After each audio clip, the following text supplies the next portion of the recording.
আসসালামু আলাইকুম রহমতুল্লাহ। কী অবস্থা মনারা? তোমাদের জিহ্বায় পানি আসলে সেটার দায়ভার আমি নিব না, আগেই ভিডিওর ক্যাপশনে লিখে দিয়েছি।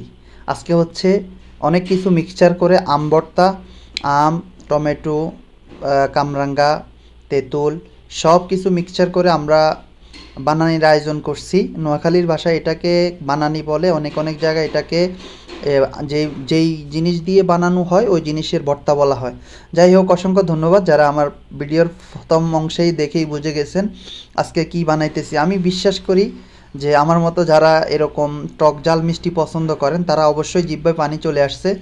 যাই হোক, কী খবর ভাতিজা তোমার?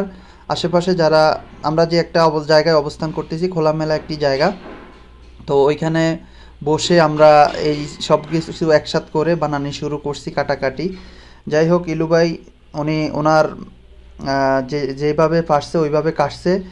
যাই হোক, আশা করি ইনশাল্লাহ স্বাদ হবে। দেখতে থাকুন পুরো ভিডিও। মাখামাখি চলতেছে, এখন ডালা হচ্ছে মরিচের গুঁড়া, এর আগে রসুন বাটা ডালা হয়েছে। তো আশা করি টেস্ট হবে।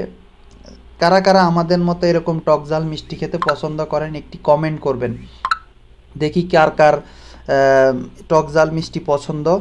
আর একটা জিনিস জানতে চাই, কার কার এই মাখামাখি দেখে জিহ্বায় পানি এসছে এবং কয়বার ডোক গিলছেন সেটাও একটু কমেন্ট করবেন। কারণ আমি জানি যারা, বিশেষ করে আপুরা তো অবশ্যই মানে জিহ্বায় পানি আসছে, এটা 100%। আর ভাইয়েদের মধ্যেও কিছু মানুষ আছে যে টক ঝাল মিষ্টি পছন্দ করে আমাদের মতো। তো আমি বিশ্বাস করি যে আপনাদেরও জিহ্বায় পানি আসছে। যাই হোক, এই বানানি দেখলে কার না জিহ্বায় পানি আসে? তো এরকম আরও অনেক ইন্টারেস্টিং সুন্দর সুন্দর ভিডিও পেতে আমার এই চ্যানেলটি সাবস্ক্রাইব করুন, ফলো করুন এবং ভিডিওটি শেয়ার করে অন্যকে দেখার সুযোগ করে দিন। আপনারা যদি ভিডিও শেয়ার না করেন তাহলে আমি কিভাবে উৎসাহ পাবো যে পরবর্তী ভিডিও আপনাদের জন্য আপলোড করার জন্য? এত কষ্ট করে আপনাদের জন্য ভিডিও বানাই, যদি আপনারা শেয়ারই না করেন, গঠনমূলক কমেন্ট না করেন, তাহলে তো আর ভিডিও বানানোর যে আগ্রহটা সেটা আমি হারিয়ে ফেলবো। যাই হোক, ভালোবাসা অবিরাম আমার সকল নতুন ভিউয়ার্সদের জন্য, বন্ধুদের জন্য যারা নতুন যুক্ত হয়েছে, প্রায় 2000 মেম্বার, আপনাদেরকে অসংখ্য অসংখ্য ধন্যবাদ। যারা আমাকে ভালোবাসে অবশ্যই ভিডিওটি শেয়ার করবেন এবং সুন্দর একটি গঠনমূলক কমেন্ট করবেন। তো আপনি কোথায় থেকে ভিডিওটি দেখতেছেন? আপনার এলাকায় কি এখনও এই রকম ভর্তা বানানো হয় কিনা, বা আমাদের নোয়াখালীর আঞ্চলিক ভাষায় বলা হয় বানানি বানানো হয় কিনা, একটু কমেন্ট করে জানাবেন।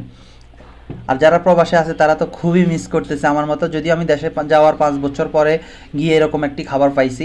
তো আপনারা যারা বিদেশ থেকে দেখতেছেন ভিডিওটি, আপনারা কি এই জিনিসটাকে মিস করতেছেন কিনা কমেন্ট করে জানাবেন, এবং আপনি কোন দেশের প্রবাসী, কোন দেশ থেকে মিস করতেছেন সেটাও কমেন্ট করবেন। অসংখ্য অসংখ্য ধন্যবাদ, ভালোবাসা অবিরাম প্রত্যেকটি মেম্বার্স, আমার বন্ধু এবং ফলোয়ারদের জন্য। যারা ভিডিওটি পুরোটা দেখেছেন অবশ্যই একটি গঠনমূলক সুন্দর কমেন্ট করবেন। আপনার কমেন্ট আমাকে পরবর্তী ভিডিও নিয়ে আসতে উৎসাহ জাগায়। অসংখ্য ধন্যবাদ, ভালোবাসা অবিরাম। সবাই সাথে থাকবেন সবসময় এভাবে। আপনাদের জন্য আবারও শুভকামনা। তো খাওয়া শুরু হয়ে গেছে, তো আপনারা দেখে জিহ্বায় পানি আসবে কিন্তু খেতে পারবেন না। আল্লাহ হাফেজ।